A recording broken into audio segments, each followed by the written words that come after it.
नमस्कार. सर्वांना नवरात्र उत्सवाच्या हार्दिक शुभेच्छा. विदर्भाच्या कुलस्वामिनी असलेल्या अमरावतीच्या अंबादेवी मंदिरात आजपासून शारदीय नवरात्र उत्सवाची सुरुवात झाली. या पर्वात अंबादेवीला विदर्भाचे कुलदैवत मानले जाते. अमरावती शहराची एक दीर्घ आणि पौराणिक कहाणी आहे. प्राचीन काळात कौंडण्यपूर येथे विदर्भाचे राज्य करणाऱ्या भीष्मक राजाने आपल्या सुकन्या रुक्मिणीच्या विवाहाची योजना शिशुपालाशी केली होती. परंतु रुक्मिणीला हा विवाह मान्य नव्हता. तिने श्रीकृष्णाला आपली इच्छा कळवली आणि श्रीकृष्णाने कौंडण्यपूर येऊन माता रुक्मिणीचे हरण केले. यानंतर त्यांनी या अंबादेवी मंदिरात रुक्मिणीशी विवाह केला.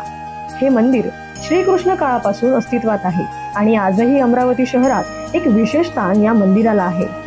विशेष म्हणजे छत्रपती शिवाजी महाराजांच्या राज्याभिषेकाची पत्रिका सुद्धा अंबादेवीकडून आली होती. नवरात्र उत्सवाच्या 9 दिवसात अंबादेवी मंदिर परिसर भक्तिमय वातावरणात भरलेला असतो. हजारो भक्त अंबादेवीच्या दर्शनासाठी रांगा लावतात. या उत्सवाच्या काळात परिसरामध्ये यात्रेचे स्वरूप येते, ज्यामुळे भक्तांमध्ये एक अद्वितीय उत्साह निर्माण होतो. अंबादेवी मंदिराच्या परिसरात विविध धार्मिक कार्यक्रम आणि सांस्कृतिक कार्यक्रम साजरे केले जातात. भक्तांना या दिवशी भक्तिपूर्ण वातावरणात अंबादेवीच्या दर्शनाची संधी मिळते. तर सर्वांनी आपल्या नजरेत या विशेष क्षणांचे महत्त्व ठेवा आणि आपल्या मनात अंबादेवीच्या